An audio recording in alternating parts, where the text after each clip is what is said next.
Why didn't God make more hours in the day? See, maybe you clicked on this video because you're like me.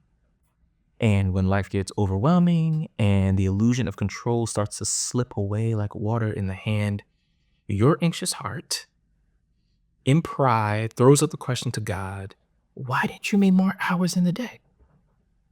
Fam, I want you to know that that was me 2 nights ago as I laid in bed with my wife, bills paid, house warm, belly full, kids flourishing, heart irritated because the work never stops. And if I could just not need sleep, did you hear that? If I could just not need sleep, I was thinking I could get all the work done. That was the message I was preaching to myself. And that's the message I believe many of us are preaching to ourselves. But God, my wonderful dad, y'all, my wonderful dad, Yahweh, the wonderful dad, reminded me of Psalm 121, verses 1 to 4. Look with me. It says, I lift up my eyes to the hills. From where does my help come? Listen to that question. Where does my help come? Where does my help come? He's ascending. The psalmist is ascending. And he's wondering, where is my help going to come from? He says, my help comes from the Lord. He will not let your foot be moved. He who keeps you will not slumber. See that theme? Behold, he who keeps Israel will neither slumber nor sleep. Do you see the theme? He doesn't rest. And yet he's calling me to rest. What is this about? What is this about? Right then and there, as I laid in bed with a heart of anxious pride, the Lord showed me 3 beautiful things that you should hear one good time. 3 beautiful things that I want you to hear one good time. I think you need this. Number 1, when facing a problem, don't look in a mirror, look to the skies. So often anxiety is just the fruit, y'all, of looking at ourselves as opposed to looking above. And it morphs into a disgusting pride. That anxiety gives birth to pride. That pride gives birth to anxiety. That again asks the question, God, why didn't you X, or why don't you do Y? I was frustrated in bed because I was looking at myself. I was looking at my hands as to why God didn't make me more efficient, or he didn't give me more time. And God was saying, and look at me. Put your eyes up to the hills and ask, where does your help come from? Your help doesn't come from the work. Your help comes from the Lord who made heaven and earth. Don't look inside where things are muddied. Look to the skies, God. Look to the skies, to God. Number 2, I want you to know that today's blessing is tomorrow's prayer request. What do I mean by that? I hope you caught that. Today's blessing is tomorrow's prayer request. Let me illustrate. My wife and I, we struggled to have children, and we prayed and we fasted, and the Lord has since given us 2 beautiful girls. Beautiful girls. And now we pray daily for their well-being. Did you catch that? That we prayed for a blessing, we got the blessing, and then we are now praying for that blessing. You prayed for the job, and now you got the job, and now you're praying for dynamics between you and your boss and your coworkers to be right because things is a little weird. Today's blessing is tomorrow's prayer request. So how foolish is it to try to seek out rest the way I did, and the way I'm sure you do as well, in getting the work done? I will rest when the work is done. No, our rest ultimately is in the Lord. Psalm 127, verse 4, for he gives to his beloved sleep. Are we not his beloved? Child of God, you are beloved.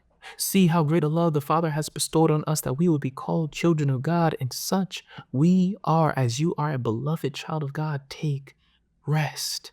For today's blessing is tomorrow's prayer request. So rest in him and in him alone.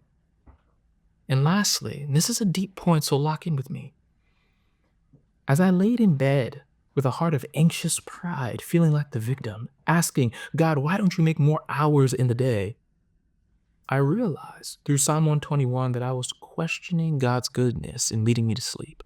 I was despising his wonderful creation in sleep. Did you catch that? Listen. Yes, God made sleep. He never needed it. He made it for our purposes.